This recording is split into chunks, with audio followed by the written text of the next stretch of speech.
This video is sponsored by Card Kingdom. You can find all the cards in this video in their store by using the links in the description below.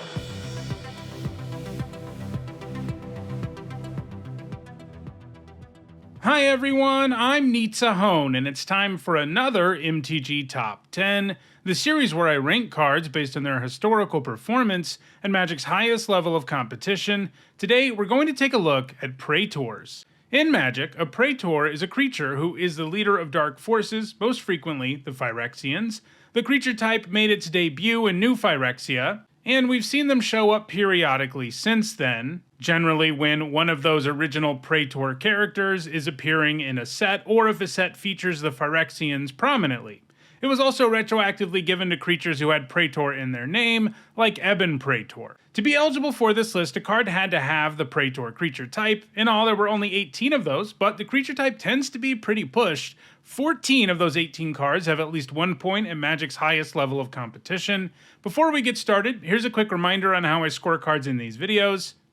A first tier top 8 is worth 2 points. This includes events like Pro Tours, and a second tier top 8 is worth 1 point. This includes events like regional championships.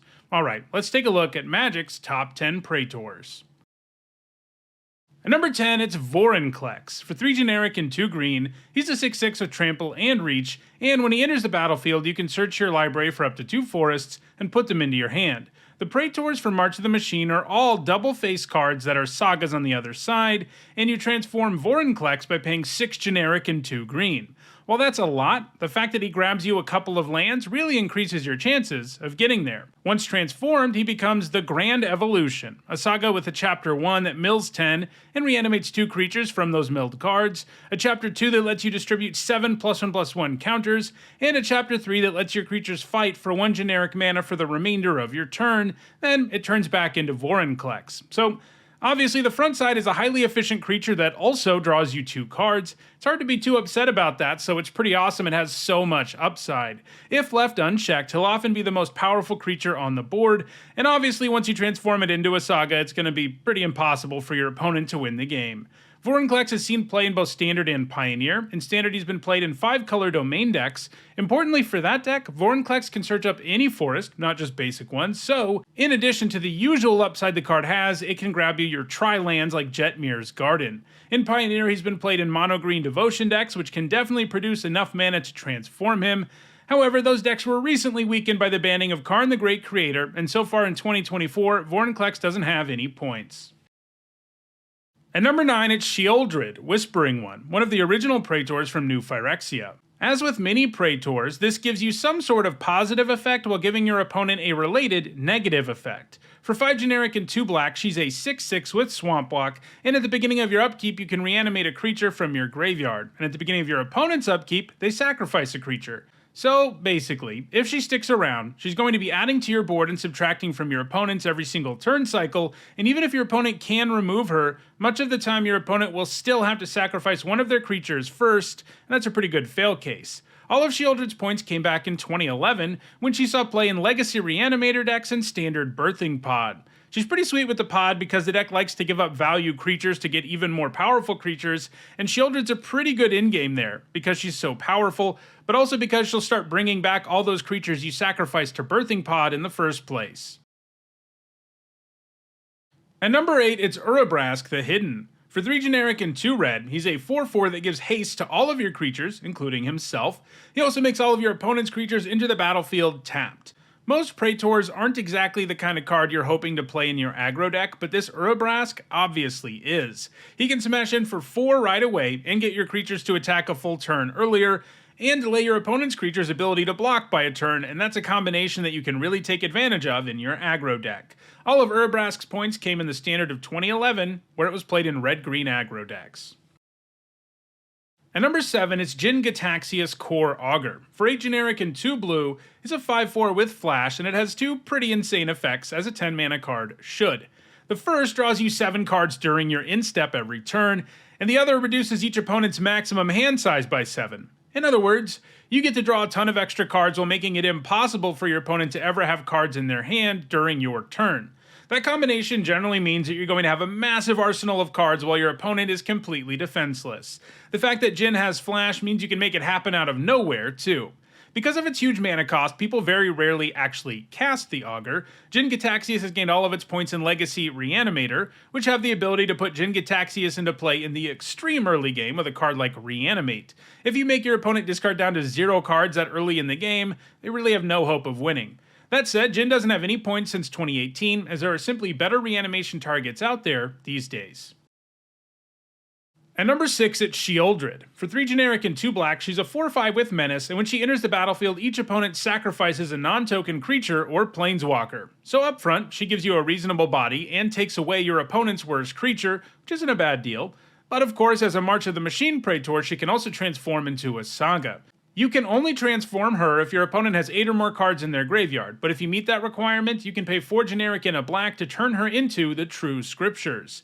Chapter 1 destroys a creature or planeswalker each opponent controls. Chapter 2 makes each opponent discard 3 and mill 3, and Chapter 3 reanimates all creatures from all graveyards, and then turns back into Sheoldred. As with most of the March of the Machine Praetors, if you get to the Saga, especially Chapter 3 in this case, your opponent's very unlikely to win, and that upside is attached to a creature that's already pretty solid. She's been played in a wide variety of decks in Standard, ranging from Golgari aggro to mono black control. She tends to be a reasonable top deck in aggro decks that aren't going to access the Saga side all that often, and she's a great finisher in control decks that can get to the Saga. In Pioneer, she's played in rogue decks that have a hefty mill sub-theme, and it also has a single point in a modern mono black control deck. Sheoldred looks well positioned to keep gaining points in the future. At number 5, it's Gix, Yawgmoth Praetor. For 1 generic and 2 black, it's a 3/3, and when a creature deals combat damage to your opponent, the controller of that creature can pay 1 life, and if they do, they draw a card. You can also pay 4 generic and 3 black and discard X cards to exile the top X cards of target opponent's library, and you can play lands and spells from among those cards without paying their mana costs. Basically, Gix is a pretty great way to draw some extra cards. Oftentimes, the turn you play it, you can immediately cash in on getting at least 1 card, and in the extreme late game, Gix's other ability can do some serious work.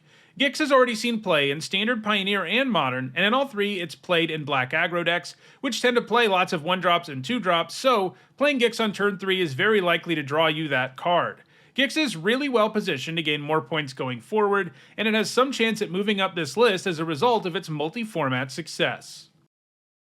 At number 4, it's Vorinclex, Monstrous Raider. For 4 generic and 2 green, he's a 6/6 with trample and haste, and he has the powerful ability to double the amount of counters you put on your permanents while halving the number of counters your opponent can put on their permanents. Those abilities are obviously really nice, and the sweetest thing about the counterhosing effect is that it greatly weakens most planeswalkers that are already in play, since they can't raise their loyalty with +1 abilities anymore, and the ones that come into play when Vorinclex is already on the table enter with half their starting loyalty. Planeswalkers are super powerful, so hosing them so hard is great, especially when attached to a big beater like this, especially because Vorinclex also makes all of your Planeswalkers better by allowing them to enter with twice the usual number of counters, which often means you can just use an ultimate right away.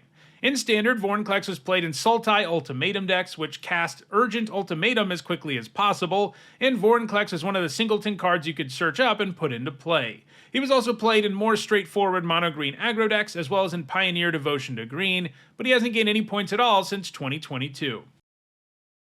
At number 3, it's Elesh Norn, Mother of Machines. For 4 generic and a white, she's a 4/7 with Vigilance, and she doubles your triggers that trigger as a result of a permanent you control entering the battlefield, while shutting down your opponent's triggers of the same type. So, she's great at hating on decks reliant on these triggers, while also a great fit in any deck that seeks to abuse them.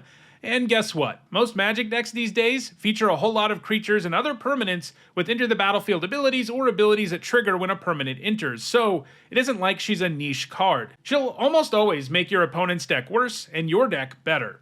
While she only came out in 2023, this Elesh Norn has already found success in every format apart from Vintage. She's likely to continue seeing play in all of those formats, and in the long run, she has a pretty real chance at finishing in the top 2 of this list. For now though, she isn't quite there. Or at least, not exactly. That's because her number 2 card is Elesh Norn, Grand Cenobite. That's right, the original Elesh Norn. For 5 generic and 2 white, she's a 4/7 with Vigilance, just like the other Elesh Norn we just saw, but her text box is completely different after that. She gives your whole board +2/+2, and your opponent's whole board -2/-2.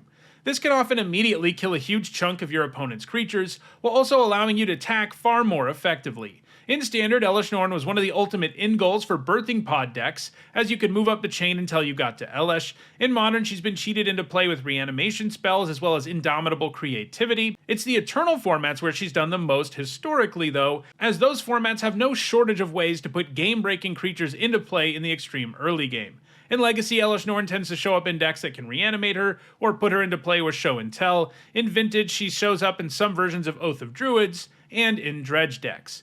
Unfortunately for this Elesh Norn though, the last few years have featured the printing of new, more powerful creatures to put into play with all of these kinds of decks, namely Atraxa Grand Unifier and Archon of Cruelty. She's slowed down as a result, and the newer, more flexible Elesh Norn Mother of Machines will inevitably pass her.